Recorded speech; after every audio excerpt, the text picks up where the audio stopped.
Coming eastbound on 22. The building in question is the Cabinets to Go building here. So here's your exposure. Now to get to the store, you have to make a left here.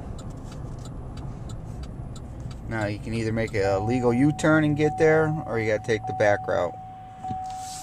Which we're gonna run a red light.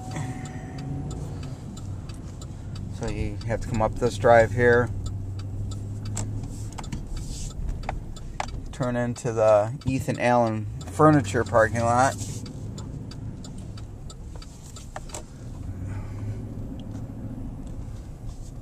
Come back behind their building.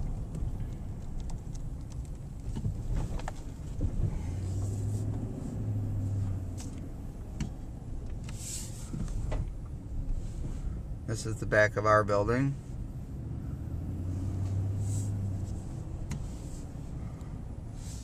And then you'd pull in here for our storefront. Okay. Now if you're going westbound 22, which is coming this way, you'll just turn right into the parking lot.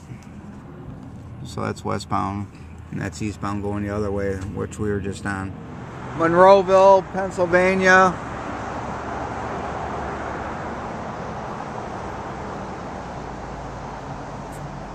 This is the entrance here from this part over to this pillar here.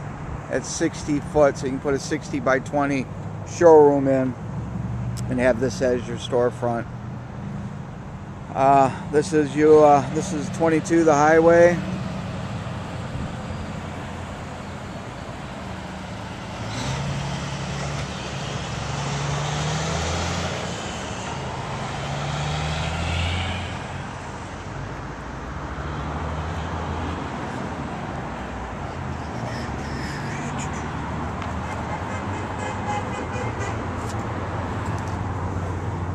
So coming in, this would be the showroom here. And like I said, you could pretty much come across here to that pillar right there, and at 60 feet. You can come back 20 feet and bring it across. You have, there's 3 rooftops, I believe, in here. So we got, it's all set up. We have to demo the ductwork that's up above the ceiling from the other rooftops. There is a rooftop right above where the showroom's going. The ceiling grid's pretty much already in its place. So I would just probably have to repad it, sprinklered. You're gonna have to raise the sprinklers, and this will be the warehouse area here. So there's our sprinklers, they have to be raised.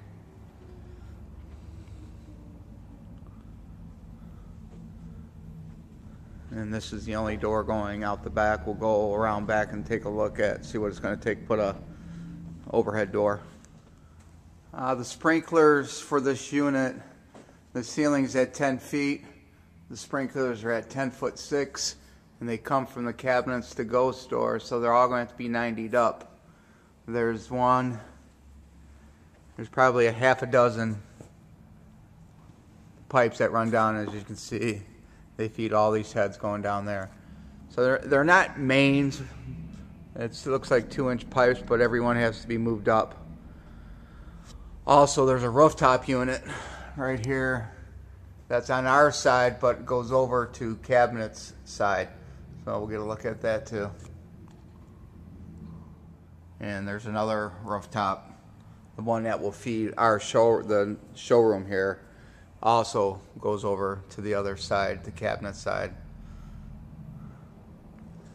Okay, after further investigation, the trunk work that's coming from the vacant showroom does supply the Cabinets to Go store. So they're heating the vacant area plus heating this area here. And there's another rooftop that's in the Cabinet side right here. By the looks of the ductwork, it don't look like it's that big of a unit. I'm guessing probably a 3-ton.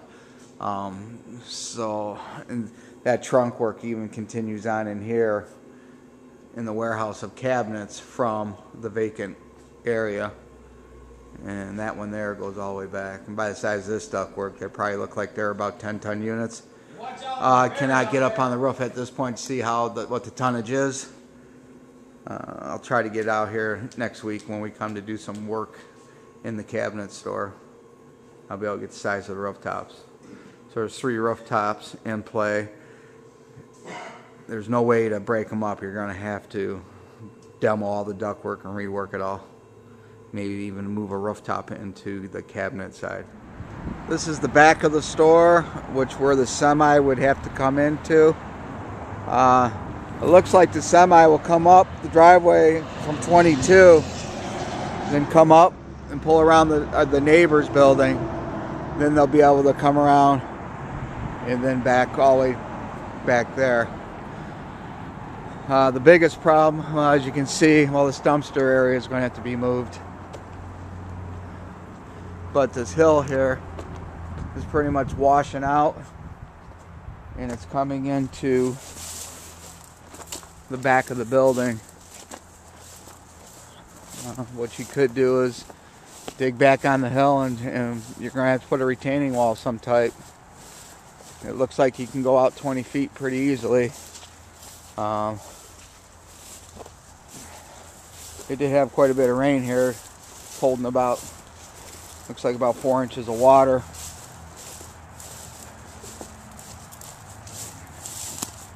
You can actually see where the mudslide that came down right into the building.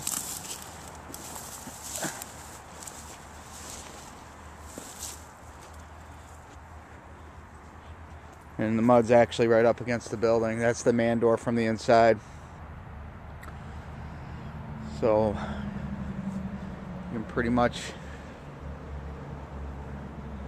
put a man door anywhere. I mean, you can leave that man door there. You probably cut a 10 by 10 in here, and the semi can back right into this area here. So as far as your loading ramp, the portable one, so even if you put the overhead door even midway, that way you can push the ramp, out of the way.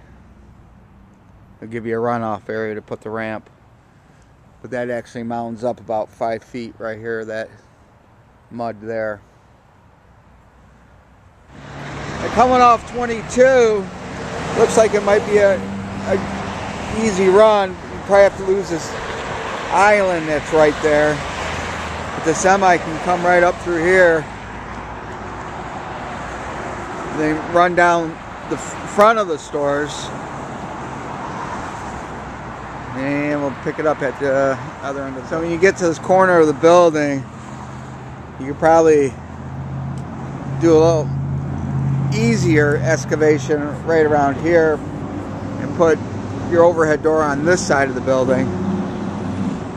From curb to curb right now, we have 60 feet, and you probably have probably about 75 feet going from the corner of the building to the edge there. If you lose this lamp pole here and just asphalt this area out here and put your overhead door there, a semi should be able to come right off the street down here. They can make a U-turn here and be able to load and unload. Just if you start cutting into that hill, as you can see, it looks like it's got a pretty major erosion factor as it is.